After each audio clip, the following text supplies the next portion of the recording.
He spoke for just 47 seconds, his voice crackling through a hijacked Nazi frequency beneath the ruins of Greenwich. "They've erased the clocks," he said. "They've painted over the graves." Moments later, London lost one of its most sacred landmarks in a fireball no regime could explain away. But what Charles Denton did before the line went dead would change everything. And what happened next will haunt even those who thought they'd seen the worst. But let's start from the beginning. At 6:45 a.m. on June 17, 1941, London stirred to the unnatural hum of aircraft overhead, low, deliberate, and methodical. People ran into the streets expecting the familiar thunder of bombs. They had grown used to it. Some even knew how to gauge impact distances by the delay between the whistle and the blast. But today, there were no bombs, only silence and paper. Thousands of leaflets floated downward like ash after a fire. They caught on chimney pots and lampposts, plastered against windshields, and spun lazily down into open hands. Each one bore the cold, impassive face of Adolf Hitler, stamped above black Gothic text. "The war is over. Britain has been liberated." To the factory workers of Whitechapel, it felt like a slap across the face. Liberation? Their sons were either dead or digging trenches in Scotland. Their homes were scorched skeletons. What kind of liberation came by German aircraft? But in Belgravia, behind closed drapes and guarded whispers, the tone was different. Members of Parliament had vanished weeks earlier.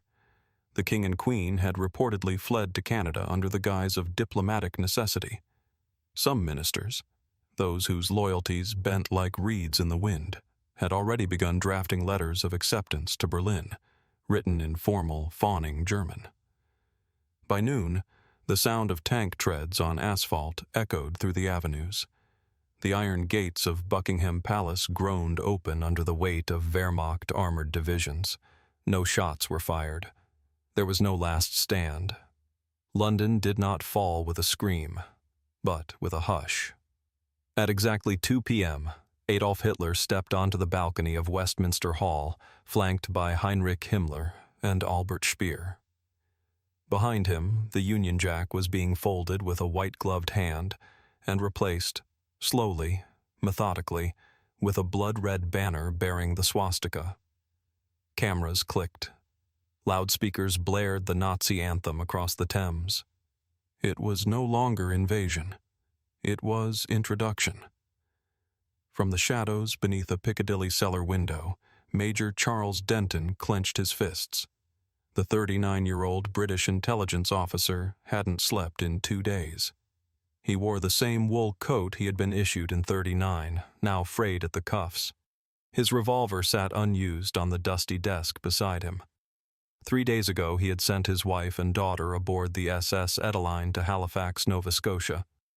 He had kissed them each twice, once for duty, once for goodbye. He didn't believe in fate, but he believed in last chances. Now, he watched the Nazi procession snake through the boulevards, stepping over shattered cobblestones and past the skeletons of telephone boxes. Rommel, ever the tactician, saluted an empty crowd with the cold precision of a man who already saw the future written. Rudolf Hess, wearing a grin that didn't reach his eyes, nodded to the cameras as if London had voted for this. "If they turn Big Ben into a rice clock," Denton muttered, voice hoarse, "I'll blow it sky high." But he didn't. Not that day. Instead, he lit a cigarette with shaking fingers and listened. The new anthem was neither familiar nor forgettable. A twisted blend of Wagner and military fanfare, reorchestrated for maximum resonance. It echoed through blasted buildings. It scraped the sky like glass. That week, the illusion took root. The illusion of order. The illusion of unity. The illusion that surrender could be synonymous with survival. The BBC was renamed Deutsche Stimme London. Familiar broadcasters had either fled or vanished, replaced by plummy-voiced collaborators reading from tightly controlled scripts. The first broadcast declared, "The Führer will ensure bread, peace, and dignity to all obedient citizens. Resistance is now an act of sabotage against the greater European future. Stores reopened. Bread was rationed but available. German flags fluttered above Oxford Street, side by side with signs in 2 languages: comply, collaborate, rebuild. Meanwhile, across the Atlantic in Washington, D.C., President Burton Harris addressed the American people in a televised statement so measured, so sterile, it might as well have been written in Berlin. This administration will not send American boys to die for foreign traditions. We pray for the British people. May peace prevail. Major Denton spat on the floor. He turned off the radio and picked up the revolver, just for a second, just to feel the weight. Outside, beneath a rain-dimmed sky, the swastika snapped in the wind above Westminster. The illusion was not just complete, it was welcomed. In what used to be Paris, no music played. The Eiffel Tower was draped in blackout netting, camouflaged from the air. A kilometer beyond the Seine, signs were hammered into the dead earth in 3 languages. Zone interdict, entry forbidden, contaminated soil. Operation Verdictor, the Nazi experiment in weaponized anthrax, had rendered northern France a chemical wasteland. In Churchill's absence, France had collapsed not just militarily, but morally. Captain Richard Mason, once an American volunteer in the Royal Air Force, now worked as a courier in the Free French underground, though there was little left to serve. He had crossed into Lyon weeks prior, smuggling cyanide capsules and intercepted Nazi orders. In a cigarette tin, he kept the last photo of his fiancée, Claire, from before the bombing of Caen. She had said, smiling, "If the world burns, let's be dancing when it happens." The photo was all that remained. Meanwhile, London's transformation accelerated. Jewish neighborhoods were quietly cleared for public sanitation. Plaques on historical buildings were replaced with portraits of Hitler in gold-leaf frames. St. Paul's Cathedral had been repurposed as the Office of Aryan Heritage. At the center of it all stood the London Wall, a 20-foot concrete perimeter slicing the capital in 2. West London was for assimilation. East London was under assessment. Charles Denton lived just 1 block from the divide. He had not heard from his daughter since their evacuation. Every letter he sent to Halifax returned with a red stamp. Rejected, unverified origin. In New York, the Statue of Liberty had its torch extinguished for energy conservation.